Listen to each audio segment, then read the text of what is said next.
Y vamos a abrir por favor nuestras Biblias en el Evangelio según Mateo. Ahorita que estamos con el plan de lectura, pues Dios siempre nos habla sobre los temas a exponer. Hay textos donde estás leyendo y nomás así sientes, no, esto hay que predicarlo, hay que enseñarlo, hay que compartirlo.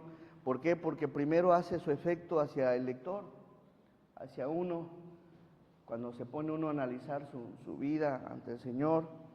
Y es bueno, primero, que el que expone sea a Él principalmente, la primera persona a la que Dios está obrando, para poder compartir con los demás. Así que vamos a abrir nuestras Biblias en el Evangelio según Mateo, capítulo 23.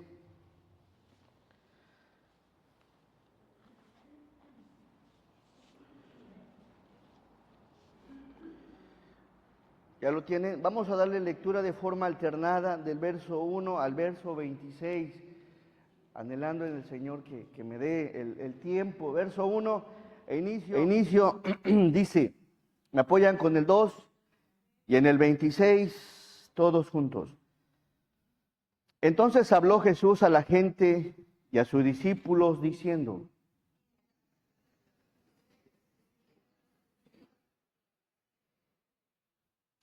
así que todo lo que os digan que guardéis, guardadlo y hacedlo, mas no hagáis conforme a sus obras, porque dicen y no hacen.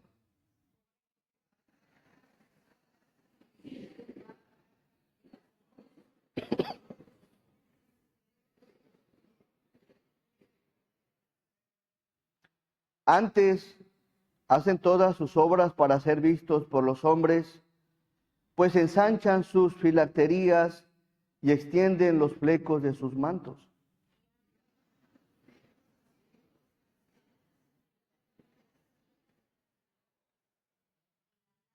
Y las salutaciones en las plazas, y que los hombres los llamen rabí, rabí.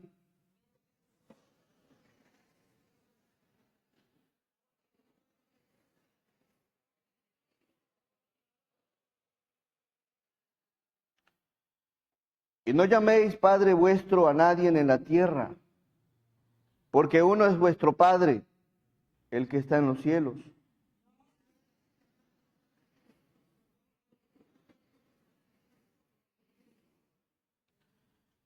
El que es el mayor de vosotros sea vuestro siervo.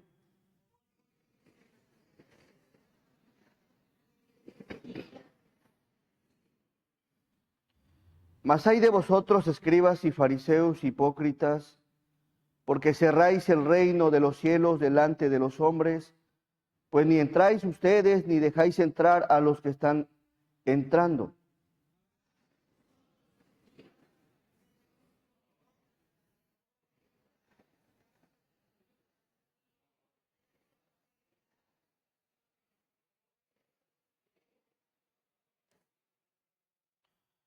Hay de vosotros, escribas y fariseos hipócritas, porque recorréis mar y tierra para hacer un prosélito, y una vez hecho, le hacéis 2 veces más hijo del infierno que vosotros.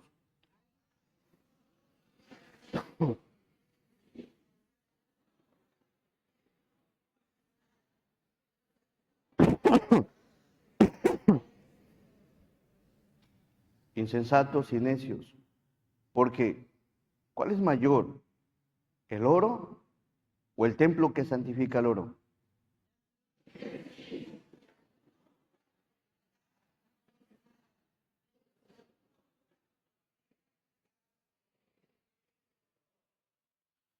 Necios y ciegos, porque ¿cuál es mayor, la ofrenda o el altar que santifica la ofrenda?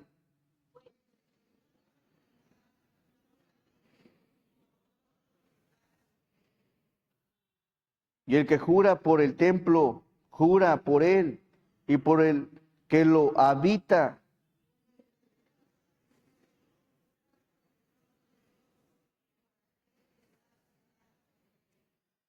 Hay de vosotros, escribas y fariseos hipócritas, porque diezmáis la menta y el eneldo y el comino, y dejáis lo más importante de la ley, la justicia, la misericordia y la fe. Esto era necesario hacer, sin dejar de hacer aquello.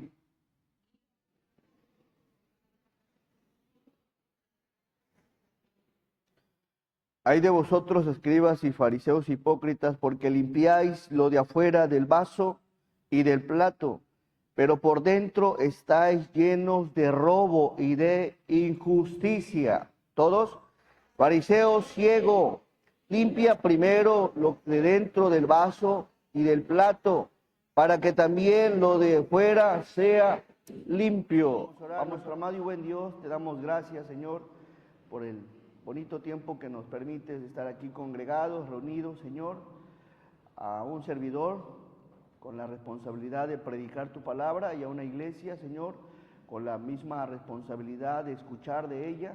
Bendícenos a todos, fortalécenos, permite que tu escritura haya un lugar en cada corazón, Señor, y te pido, Padre Celestial, que obres en cada una de nuestras visitas, que tu gracia sea derramada sobre ellos, Señor, y que tu nombre sea glorificado. Úsame para tu gloria, te lo pedimos, Señor, en el santo nombre de Jesús. Amén.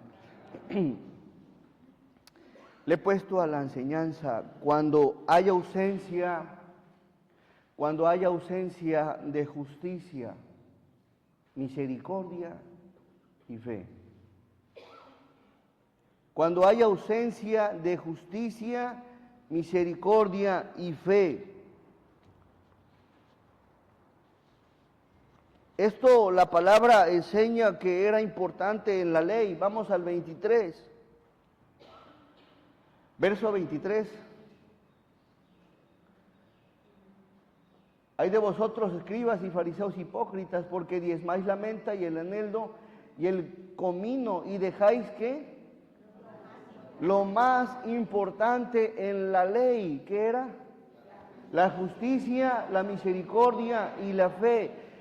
En esta mañana quiero que veamos a la luz de la Biblia cómo es no solo una persona donde ya no hay justicia, donde no tiene misericordia y donde no hay fe, al mismo tiempo para observar cómo también en un pueblo o en una congregación se puede llegar a notar por ciertos factores que veremos enseguida que ya no hay justicia, que ya no hay misericordia y que ya no hay fe.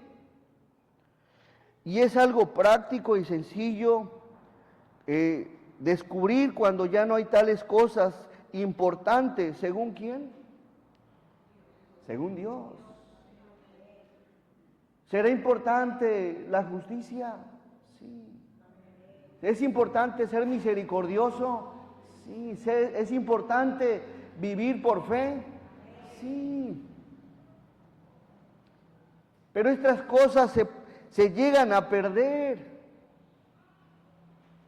A veces brillan por su ausencia, incluso en las mismas iglesias, en aquellas donde se clama a un Dios, donde se adora a un Dios, donde se cree en un Dios. ¿Cómo es posible que pueda haber falta de justicia? ¿Cómo es que podamos vivir una vida sin misericordia y sin fe? Y aquí nos lleva a que debemos de considerarnos y examinarnos de forma personal y como congregación, si aún existen, si aún hay, si aún prevalecen, si estas tres cosas existen, pues gracias a Dios. Pero si ya no se observan, ya no se ve, entonces estamos en unos problemas serios. ¿Cómo se ve, cómo se puede presenciar a una persona o a un pueblo sin justicia, sin misericordia y sin fe? Bueno, pues eso quiero que analicemos en esta mañana.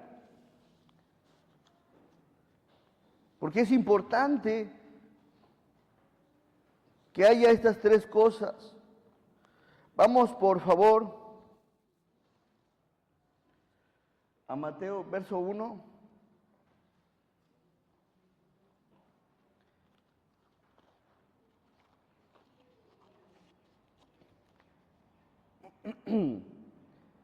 Dice la palabra. Entonces habló ¿quién? Jesús. Ahí les va. Cuando venga usted a la iglesia, cuando usted se congregue, presta atención a lo que dice ¿quién? Jesús. A lo que dice Jesús. Entonces habló Jesús a la gente. Había una multitud alrededor de él y ahí también le expresó a sus discípulos. ¿Qué les expresa Jesús? ¿Qué les expresa el Señor? Y es de prestarle atención. Dice, ahí les va, en la cátedra de Moisés se sientan los escribas y los fariseos. En la cátedra de Moisés se sientan. Los fariseos y los escribas actuaban como maestros de la ley de Moisés, como los intérpretes oficiales. Los escribas, en la mayoría pertenecían al partido de los fariseos y ejercían como miembros de una profesión sumamente honorable. También eran estudiantes profesionales y defensores de la ley, de las escrituras y de la tradición. Y reunían alumnos a quienes instruían en la ley. Escuchen lo que eran los escribas. También eran llamados abogados porque se les confiaba la administración de la ley de Dios como jueces en el Sanedrín, es decir, que eran intérpretes. Formaban parte de un grupo de aparentemente los más conocedores de la palabra, abogados, maestros, intelectuales, intérpretes. Esos eran los escribas. Formaban parte de un consejo junto con los fariseos. Y considere, en el contexto, en el capítulo 22, en el verso 35, por favor.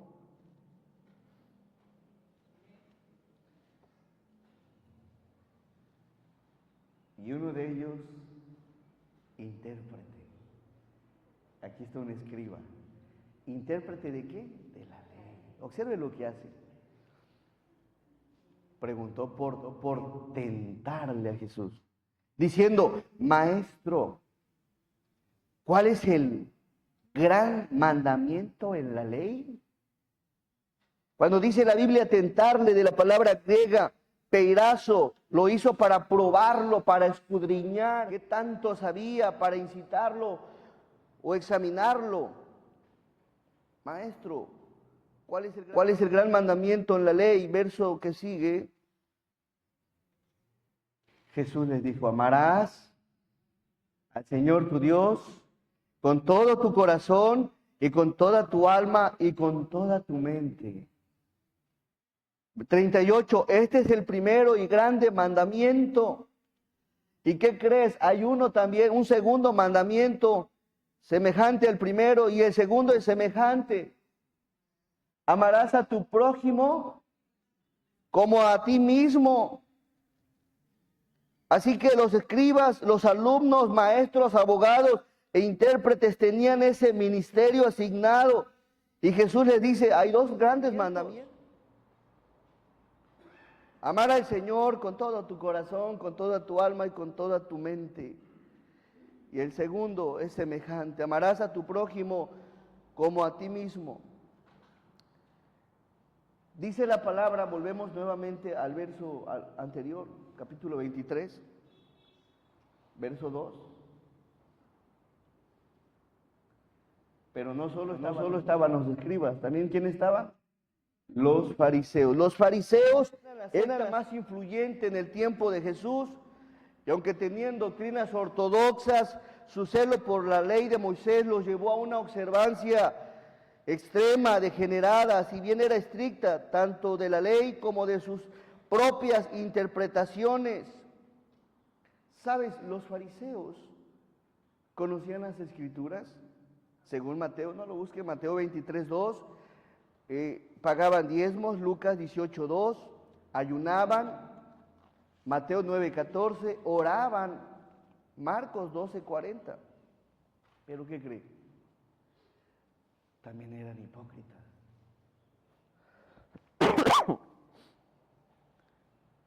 Se creían justos, según Lucas 18:9. Y eran los primeros en seguir al Señor Jesús. Y veamos cómo es una persona, cómo es un grupo donde ya no hay justicia, ya no hay misericordia y ya no hay fe. Vamos al verso 3, y aquí viene el primer punto. No practican lo que enseñan. Así que todo lo que os digan que guardéis, les dice Jesús, guardarlo y hacerlo, mas no hagáis conforme a sus obras. ¿Por qué, Señor? Porque dicen y no hacen. Lo que enseñaban de la ley, lo que compartían de la ley, ciertamente era bueno, pero ellos no obedecían la ley. De tal manera que Jesús le dice, obedézcanles en lo que les enseñan, pero no hagan lo que ellos hacen. No vivían vidas justas, no practicaban la palabra, no vivían en la palabra, no se deleitaban en la palabra. Vivían una vida a su manera, a su estilo. Cuando Jesús habla ya sobre la justicia, es porque no vivían vidas justas.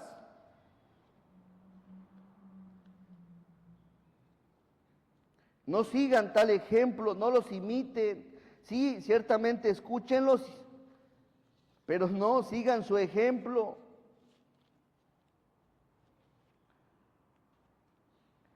Mas no hagáis conforme a sus obras, porque dicen y no hacen. Y eso habla de que no vivían vidas justas. No obedecían al Señor. Verso 4, ¿qué hacían? Porque atan cargas pesadas y difíciles de llevar y las ponen sobre los hombros de los hombres, pero ellos ni con un dedo quieren moverlas. Cuando la Biblia habla de que atan, sujetan, juntan, unen a los hombres cargas muy pesadas, hay una versión que dice, aplastan a la gente bajo el peso de exigencias religiosas insoportables y jamás mueven un dedo para aligerar la carga. ¿Qué había sucedido? Que se habían vuelto religiosos.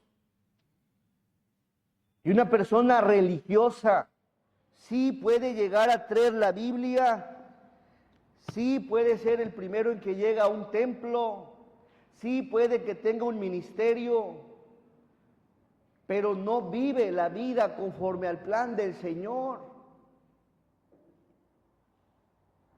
Los fariseos y los escribas es lo que hacían.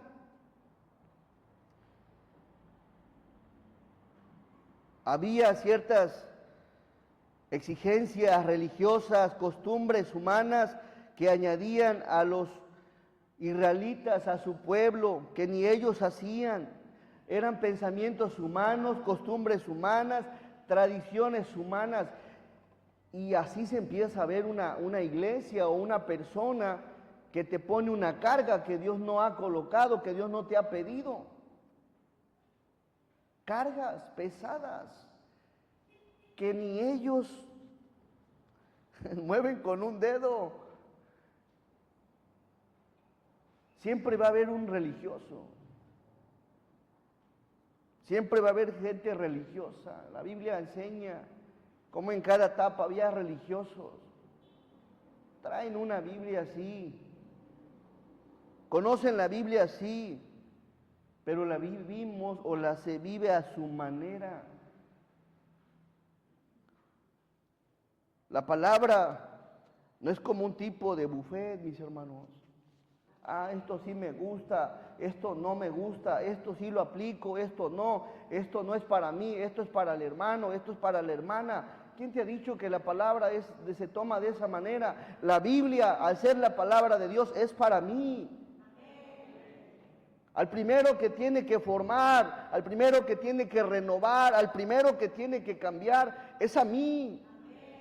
Y así deberíamos de tomarlo. Estos personajes, pues no practicaban lo que enseñaban. Al contrario, aplastaban a aquellos que iban llegando con esas exigencias religiosas. Vamos a Marcos 1:22.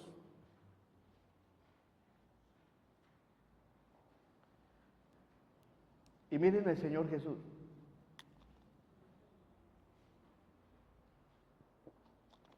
Y se admiraban de su doctrina.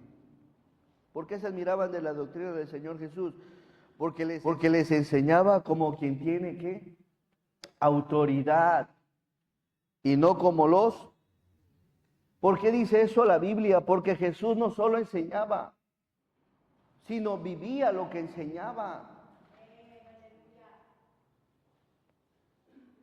El cristiano, el Hijo de Dios, pierde autoridad moral, espiritual, cuando dice algo y no lo vive.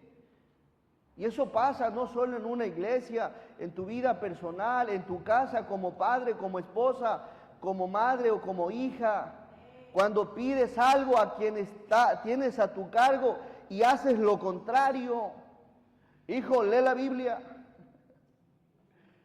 ¿Cuándo fue la última vez que mi mamá leyó la Biblia? No me acuerdo. ¿Está mal? No. Hagan lo que les dicen, pero no hagan ¿qué? Lo que ellos hacen. Hijo, ve a la iglesia.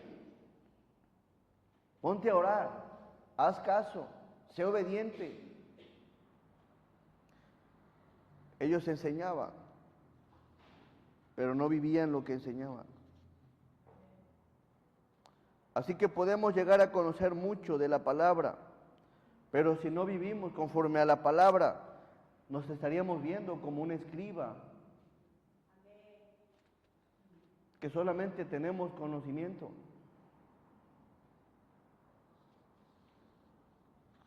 Y una persona religiosa, pues nada más tiene conocimiento y no le interesa vivir la palabra. Y si la vive a su manera, a su modo, a su estilo. Número 2, cuando hay ausencia de justicia, misericordia y fe, no solo vemos aquí que no vivían vidas justas, sino que volvemos nuevamente a Mateo 23:5. ¿Cómo se observa una persona que ha perdido estas tres cosas? Ya se observa como un religioso, y un religioso en el verso 5, miren lo que hacen. Antes hacen todas sus obras, ¿para qué? Para ser vistos de los hombres. Ya sus propósitos están errados, están desviados. Son solo una apariencia, solo quieren verse.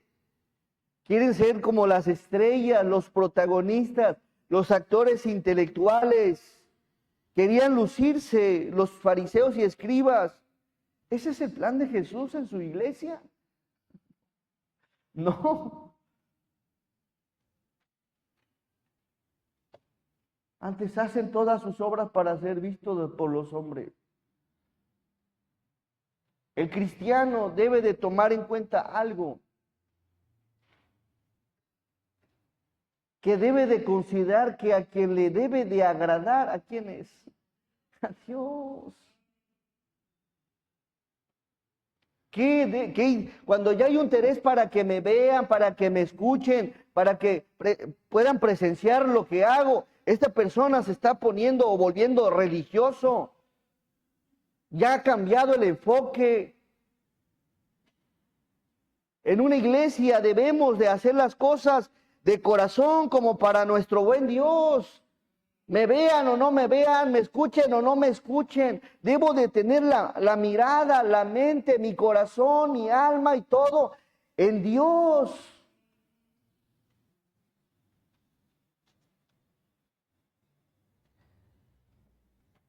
Ah, no. Había un detalle. Dice, hacen todas sus obras. Híjole, ¿cómo es que se empieza uno a desviar?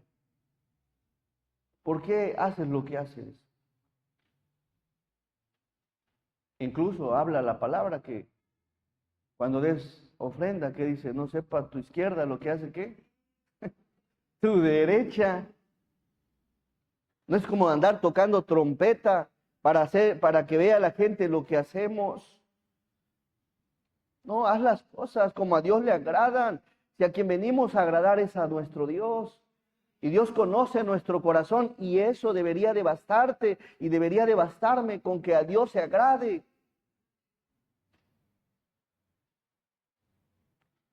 Ya todo lo que hacían, todo lo que llegaban a practicar, incluso su mismo ministerio, ya no era sincero, ya no eran genuinos.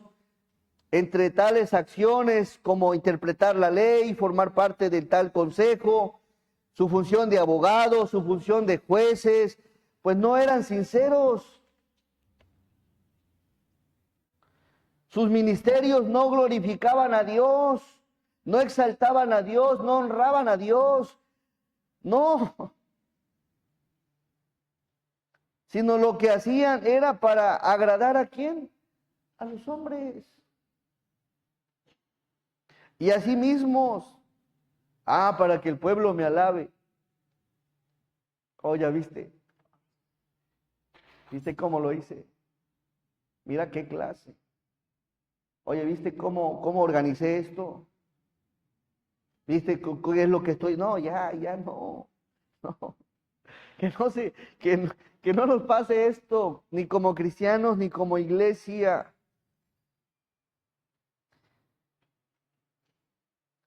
Les gustaba que el pueblo les alabara. Y debemos de tener cuidado con eso. Mucho cuidado.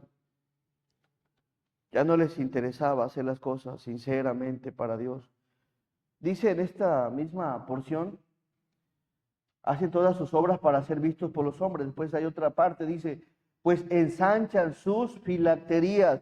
Las filacterías era una cajita cuadrada de cuero que contenía 4 tiras de pergaminos en las que estaban escritos Deuteronomio, no lo busquen, Deuteronomio 11, 13 al 21, Deuteronomio 6 del 4 al 9, Éxodo 13 del 11 al 16 y del verso 1 al 10. Y durante la oración los fariseos y escribas las llevaban en sus frentes entre ceja y ceja. Se sujetaban con tiras de cuero. ¿Para qué? Para que viera el pueblo que, qué hombre de oración. Mira, trae muchos versículos, los trae aquí, trae una cajita y otro por el codo, esas son las filacterías. Porciones bíblicas, versículos bíblicos, como de una costumbre basada en Éxodo 13, 9, 16 y Deuteronomio 6, 8. Jesús no criticaba tal costumbre, sino el espíritu con que hacían las cosas. Es decir, que solamente se lo colocaban, ¿para qué? Para ser vistos. No solo eran las filacterías, dice, sino también los flecos de sus mantos. Esos adornos llamativos. Para ellos les daba esa identidad espirituales, conocedores de la Biblia. Pero el Señor Jesús los descubre, los evidencia ante el pueblo. Sí, muy bonita ropa, sabes hablar muy bien, te expresas muy bien, pero hay algo en tu corazón que no está bien. Lo que estás haciendo lo haces nada más para que la gente te vea. Imagínense Jesús descubriendo todo lo que hacían, todos los rituales que hacían, y Jesús al saber todas las cosas los descubre. Yo creo que el pueblo se quedó admirado de cómo es que los descubre ante el pueblo, ante la multitud.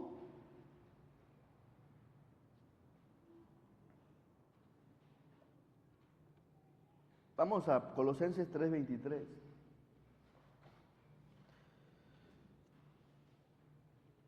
Miren este bonito versículo. Hermoso, ojalá y te lo lleves en el corazón. Colosenses 3:23.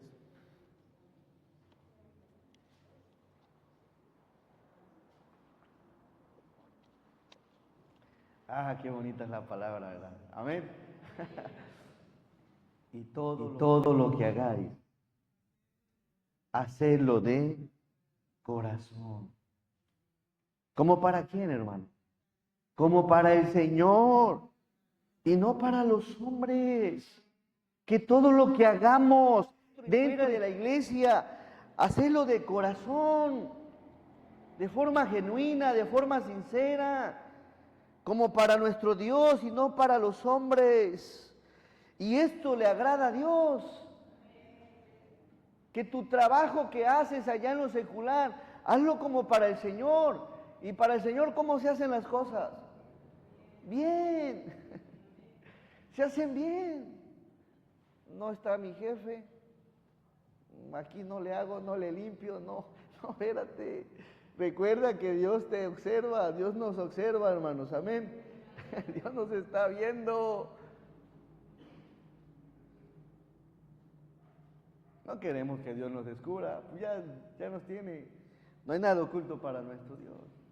Así que todo lo que hagáis, hacedlo de corazón. Todo. Vas a ayudar a alguien, hazlo de corazón.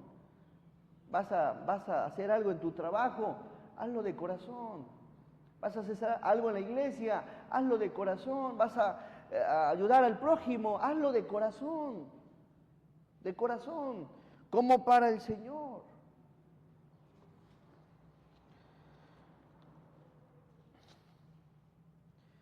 Y no adoptemos malas costumbres, malos hábitos, fuera de lugar, que no agradan a nuestro Dios. Así que, ¿qué observamos cuando ya no hay justicia, misericordia y fe? Pues que ya no se vive una vida conforme a la palabra. Número 2, que queremos ser vistos por los hombres y ya no tanto por Dios. Número 3, Mateo 23:6. Había otro problema aquí. Dice, y aman los primeros asientos en las cenas y las primeras sillas en las sinagogas y las salutaciones en las plazas, y que los hombres los llamen rabí, rabí. Amaban, les encantaba, les apasionaban los lugares de honor en los banquetes.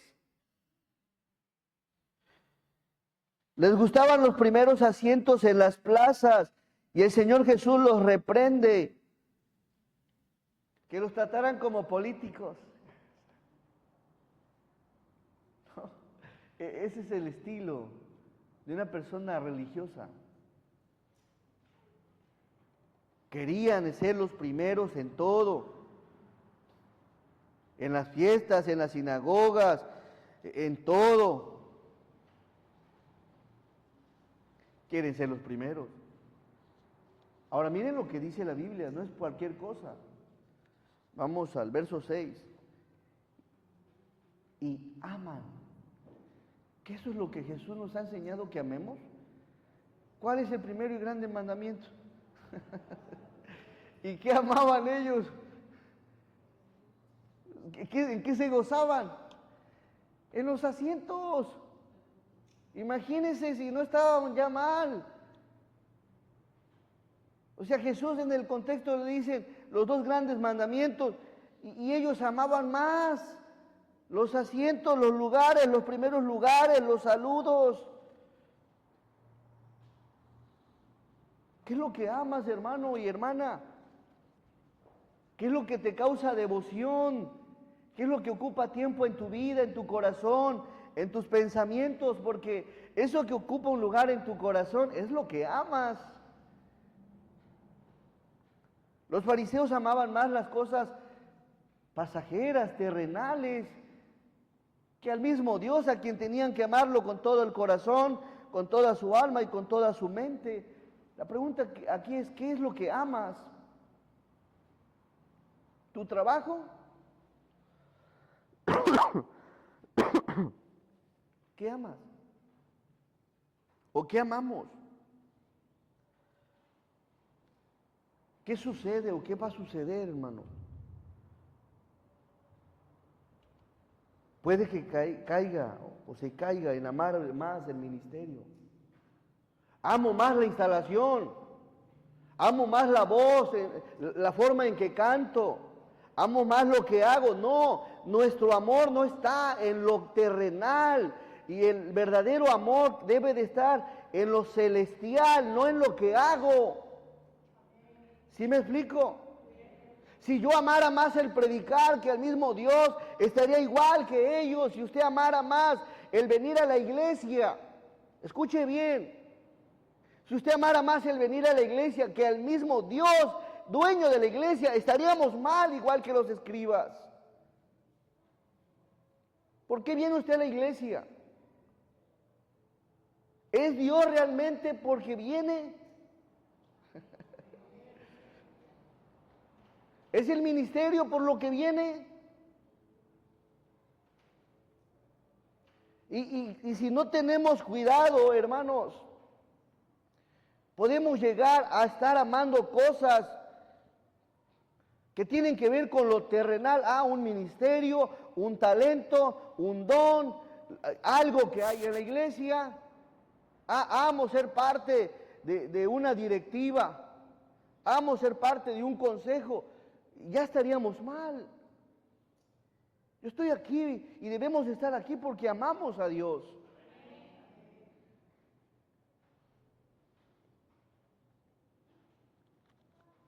En el caso, debemos de tomar en cuenta esto. Ellos eran los primeros asientos. Verso que sigue. Y las salutaciones, es lo que amaba.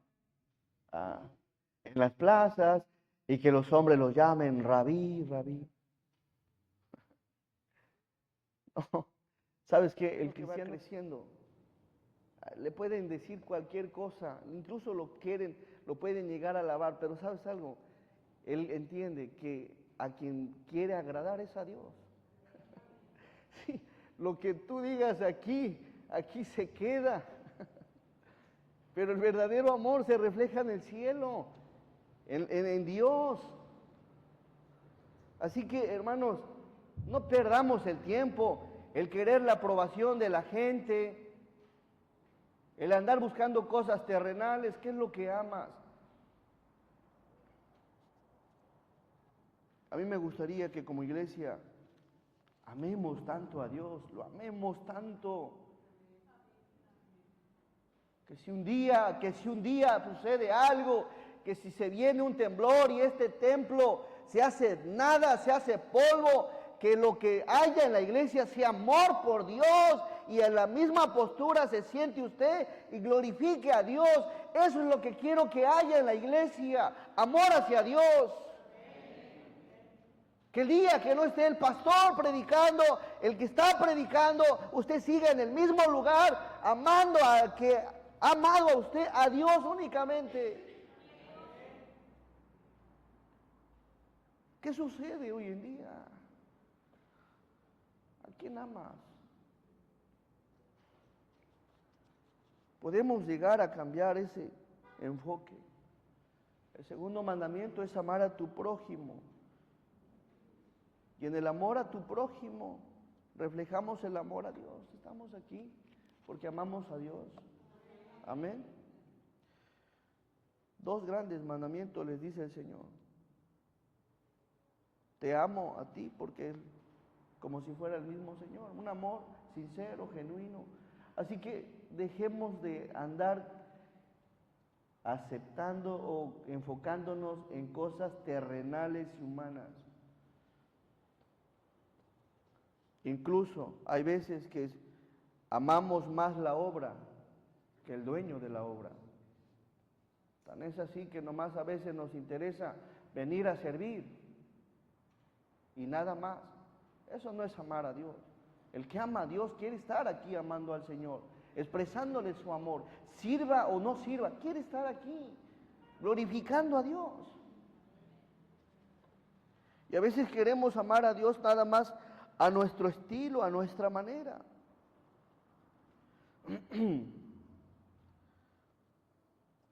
¿Cómo no amar al Señor, hermanos?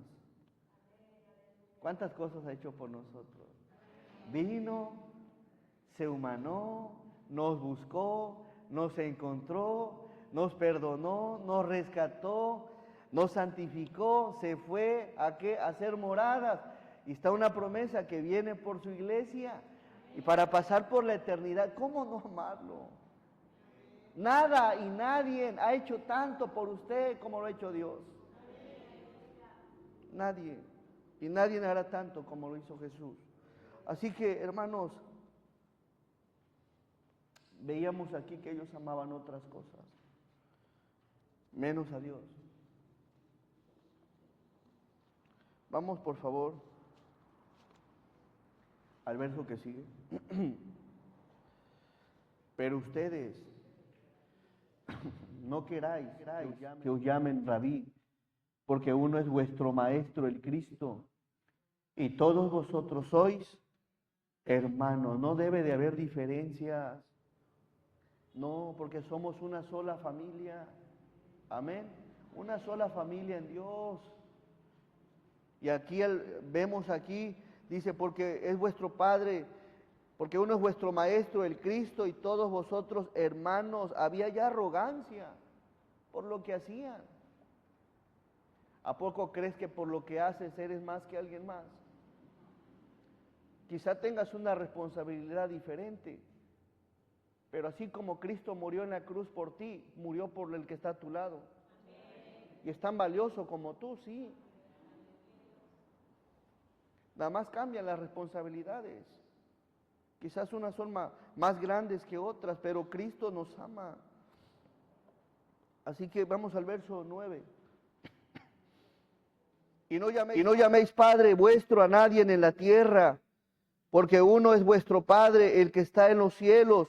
Era tanto la imagen que tenían los fariseos y los escribas de sí mismos que pues ya esperaban que les dijeran padres espirituales, y peor aún, no hacían las cosas de forma sincera para Dios. Hay una versión que lo expresa así: además, aquí en la tierra no se dirijan a nadie,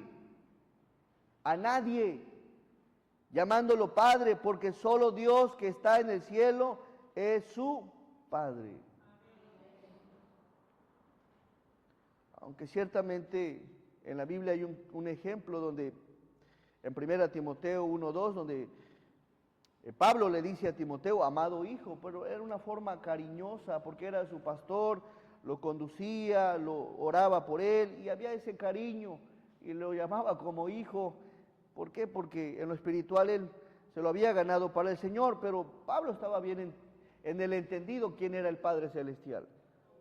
Y Timoteo también, posiblemente le llamó Padre de forma amorosa también a Pablo, pero ellos sabían quién era Dios.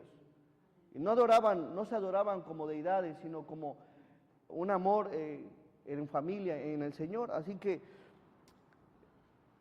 la Biblia expresa, a nadie llames Padre, porque solamente hay uno en los cielos. Vamos por favor al verso que sigue.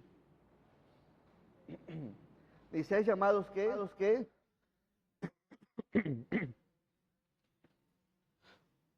Ni seáis llamados maestros, porque uno es vuestro maestro, el Cristo.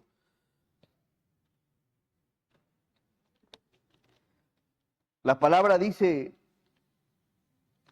escudriñad las Escrituras, porque a vosotros os parece que en ellas tenéis la vida eterna, y ellas son las que dan testimonio de mí. Cuando usted escuche la palabra, ¿quién le está enseñando? Jesús. Él es el maestro. Nosotros únicamente somos, ¿qué? Portadores de alguien que ya enseñó. Instrumentos, llámense pastores, llámense maestros, únicamente es compartir con el pueblo lo que Dios ya enseñó. Pero el maestro por excelencia, ¿quién es?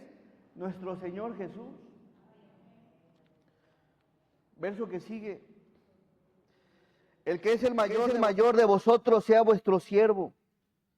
Porque el que se enaltece, verso 12, será humillado, y el que se humilla será enaltecido. Así que, hermanos, sencillitos, amén, sencillos. Había algo en los fariseos que ya no reflejaban esa sinceridad, esa humildad, ya se habían vuelto soberbios, y eso también se observa. Se puede presenciar. Tres cosas: vamos, no practicaban lo que enseñaban, querían ser vistos por los demás, y lo que acabamos de mencionar, cómo es que practicaban tales cosas. Verso que sigue, 13.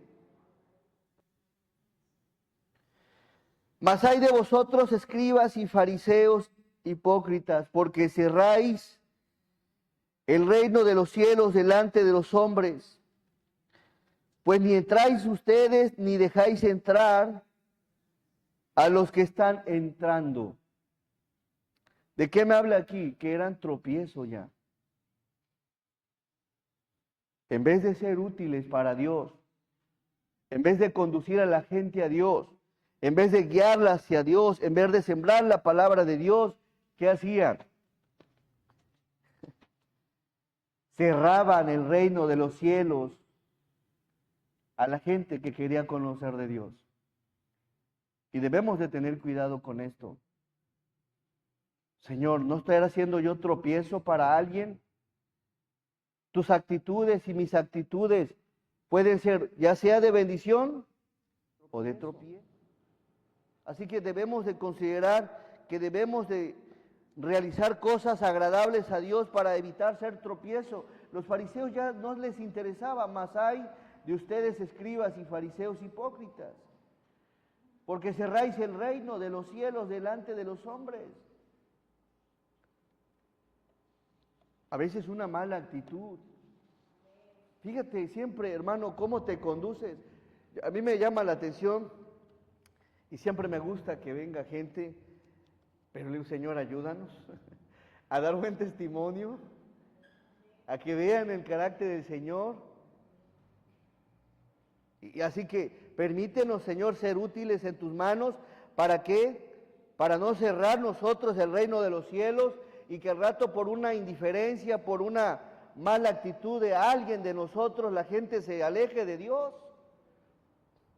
Por eso debemos de tener cuidado cómo nos conducimos, cómo nos comportamos, cómo es que vivimos, cómo es que hablamos, porque hay gente que nos observa, que nos mira. Y en el caso de los fariseos, en vez de acercarlos a Dios, los alejaban. Le cerráis el reino. Fíjate, agradezco a Dios por la vida de los hermanos nuevos, porque hay un seguimiento. Pero imagínate que salga un loco nada más así de repente y haga algo, una locura. Pues claro que se va a desanimar el que es nuevo, ¿o no? Cuidemos eso, hermanos. Creo que se está bajando ahí el audio, hermano. Bueno. Vamos al verso 14.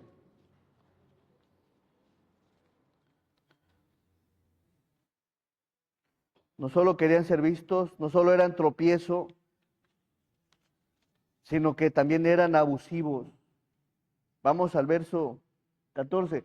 Hay de ustedes, escribas y fariseos hipócritas, porque devoráis las casas de las viudas y como pretexto hacéis largas oraciones. Por esto recibiréis mayor que... Las casas de las viudas se aprovechaban de la posición que tenían como juristas para cobrar indemnizaciones de viudas ricas o para hacer que éstas les otorgasen sus haciendas. Una persona abusiva. ¿Cómo es una persona abusiva? A ver. Cuando tiene que hacer algo, no lo hace. Es decir, tiene el derecho de hacer las cosas y no las hace. A ver, ¿dónde vemos el abuso? No, sí saben dónde vemos los abusos. El fariseo estaba usando de las viudas. Óyeme, si ya son viudas. Y saben, ¿y cómo eran? Vamos al verso que sigue para que comprenda cómo es que hacían en el 14 está bien. Dice, ay de vosotros, escribas y fariseos hipócritas, porque devoráis las casas de las viudas y con pretexto, ¿qué hacían? Largas oraciones, para que las viudas vieran, observaran, escucharan que ellos estaban orando a Dios. Y no, ellos no estaban orando ni pensando en Dios. ¿En qué estaban pensando? En lo que podían recibir, en lo que podían devorarlas. Y eso habla de una persona que es abusiva, que se aprovecha de la necesidad de alguien más. ¿No serás así también, hermano? Que abusas. Nosotros como cristianos y nosotros como iglesia no debemos de ser así, no debemos comportarnos así, de forma abusiva, agarrar ventaja. Y háblese en la familia, a ver, somos 5 hermanos. Siempre las cosas como son, no ser abusivos. Tienes un trabajador, 2 trabajadores, no seas abusivo. Tienes un esposo o una esposa, no seamos abusivos.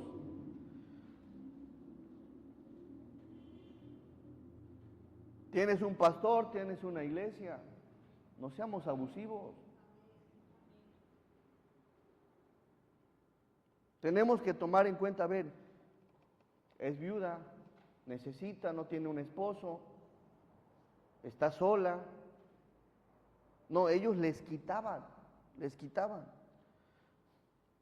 Y con pretexto hacían largas oraciones. Y por eso recibiréis mayor que condenación. Por tomar el nombre de Dios, ¿qué? Hermano, a veces así somos, bien abusivos.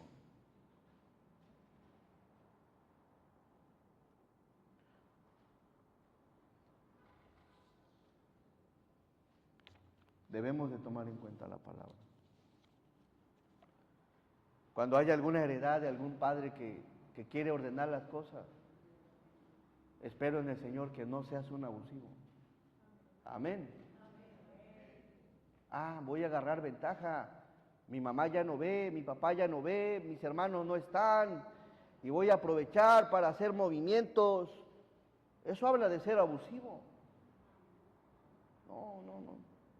El cristiano no depende de eso. Por eso Jesús les expresa, ya no viven vidas justas, ya no tienen misericordia y ya no viven por fe. ¿Ya vivían por qué? Le pelaban el ojo, acá está una viuda, vénganse, vamos a hacer oración. ¿Dónde estaba la fe? Había abuso. Oye, hermano, vive por fe. Sé misericordioso. Sé justo. Y hablar de justicia tiene que ver con, aplica la Biblia, aplica la palabra, no es que la agarres a tu manera, a tu modo, agarrando ideas, pensamientos o formas mundanas para traerlas a la iglesia. La iglesia es de Dios y se conduce de forma diferente. Esto no es una empresa, ni mucho menos una compañía. Aquí es la iglesia del Señor. Y si hay una forma de que se conduzca, ¿dónde viene la forma? En la palabra.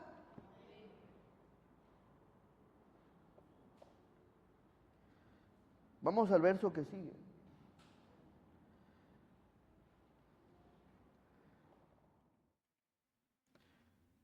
Ay de vosotros, escribas y fariseos hipócritas, porque recorréis mar y tierra para hacer un prosélito. Y una vez hecho, le hacéis 2 veces más hijo del infierno que de vosotros. Número 6, transmiten su maldad. transmiten su maldad. Hay una versión que dice así: ¿qué aflicción les espera, maestros de la ley religiosa y fariseos, hipócritas? Pues cruzan tierra y mar para ganar un solo seguidor. Aguas con eso. Y luego lo convierten en un hijo del infierno 2 veces peor que ustedes mismos. Transmiten su maldad. No contentos. No quieren hacer más gente así como ellos. Riegan ese veneno, propagan esa maldad.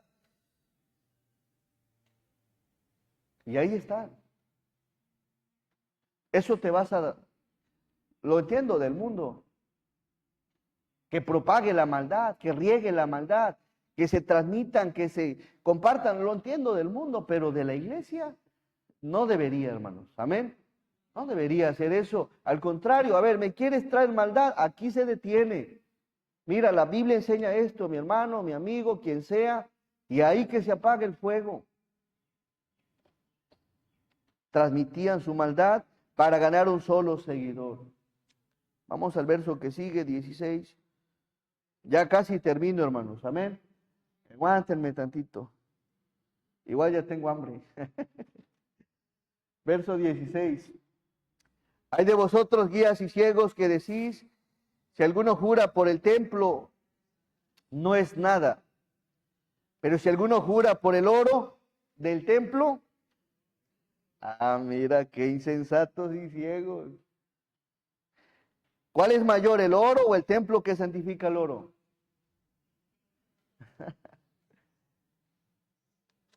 Hay una versión que dice así: guías, ciegos, ¿qué aflicción les espera? Pues dicen que no significa nada jurar por el templo de Dios, pero que el que jura por el oro del templo está obligado a cumplir ese juramento. ¿Dónde tenían la mirada? En el oro. Eran insensatos, hermanos. A ver, hay cosas que debemos de considerar. Ellos no tenían discernimiento espiritual. El templo no es nada, pero la ofrenda sí.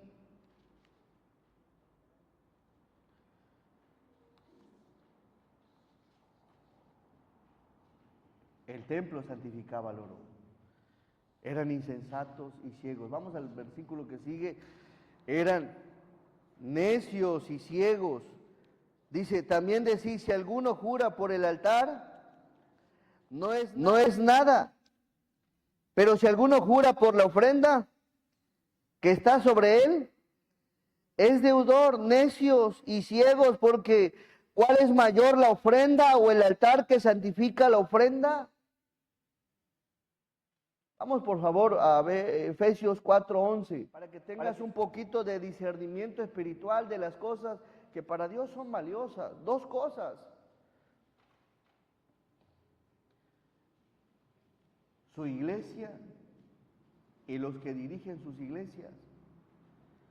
Y él mismo, ¿quién? Jesús, ¿qué hizo? Constituyó a unos, ¿qué? Apóstoles, a otros profetas, a otros evangelistas, a otros pastores y maestros. Vamos al verso que sigue. A fin de perfeccionar a los santos. ¿Quiénes son los santos? Ustedes. Hay cosas valiosas. La iglesia, los líderes, para Dios es lo que es valioso, a fin de perfeccionar a los santos para la obra del ministerio. ¿Para qué? Para la edificación del cuerpo de Cristo. ¿La iglesia es valiosa? Sí. ¿Y los líderes? ¿Quita los líderes? ¿O quita la iglesia? Ambas cosas son importantes.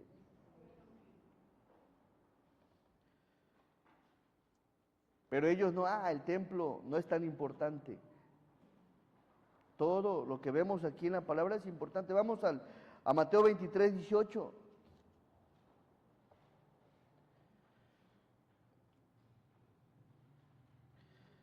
Verso 19. Necios y ciegos, porque ¿cuál es mayor, la ofrenda o el altar que santifica la ofrenda? 20. Pues el que jura por el altar, jura por él y por todo lo que está sobre él. Y el que jura por el templo, jura por él, y por el que lo habita. 22. Y el que jura por el cielo, jura por el trono de Dios, y por aquel que está sentado en él. Verso 23. También eran injustos. Ay de vosotros, escribas y fariseos hipócritas, porque diezmáis la menta y el eneldo y el comino, y dejáis lo más importante, la ley, de la ley, la justicia, la misericordia y la fe. ¿Cómo anda nuestra vida en relación a ser justos? ¿Cómo anda nuestra vida en relación a ser misericordiosos? ¿Y cómo anda nuestra vida? ¿Sigues viviendo por fe o por vista? Les mencionaba en un principio, cuando hay ausencia de estas tres cosas, es que vamos en decadencia, hermanos. Amén, vamos a orar. Nuestro amado y buen Dios, te damos gracias, Señor. Reconocemos que te fallamos, que te ofendemos, Señor. Y ciertamente, Padre, pues nos equivocamos, Señor. Pero gracias, Dios, porque nos enseñas, Señor, de las cosas que no deben de faltar en cada cristiano, Señor. Vivir vidas agradables de ti, en tu palabra, unas vidas justas, Señor, que te agraden, que te deleiten, que te gocen, Señor. Unas vidas de misericordia, Señor. Ese amor hacia los demás, Señor. Ese cariño, ese afecto, esa atención a los demás. Que no se acabe, que no se apague en tu iglesia, Señor. Que tengamos ese buen gesto de vernos unos por otros, Señor. Ayúdanos, Padre Celestial, a que vivamos una vida agradable a ti, no como nosotros queramos o como el mundo la vive, Señor, sino como a ti te agrada, dirigidos por tu palabra, conducidos por tu palabra, deleitándonos en tu palabra, Señor. Y Padre, fortalece nuestra fe, Señor. A veces puede que haya malas intenciones, ambición, envidia, Señor, y que las cosas terrenales nos deslumbren más que lo celestial. No permitas eso en tu iglesia, Señor. Ayúdanos. Tú eres un Dios amoroso y nos enseñas, más el justo por la fe vivirá. Ayúdanos a vivir por fe, Señor. Ha sido nuestra fe la que nos ha ido fortaleciendo. Usted, Señor, nos has guardado, nos has cuidado, nos has sustentado, Señor. Y permite que tu iglesia, Señor, practique estas tres cosas y que observe que en la ausencia de estas tres cosas, pues hay una serie de malos actos que no te agradan, Señor. Ayúdanos a todos a reflexionar sobre tu palabra, Señor, y permite, Padre, que haya en cada corazón, Señor, justicia tuya, misericordia divina y sobre todo, Padre, la fe que nunca falte, Señor. Vivir por fe, conducirnos por fe. Gracias, Dios, por este tiempo que nos has brindado. Nos ponemos en tus manos, en el santo nombre de Jesús. Amén. Hermanos, muchas gracias. El Señor les bendiga.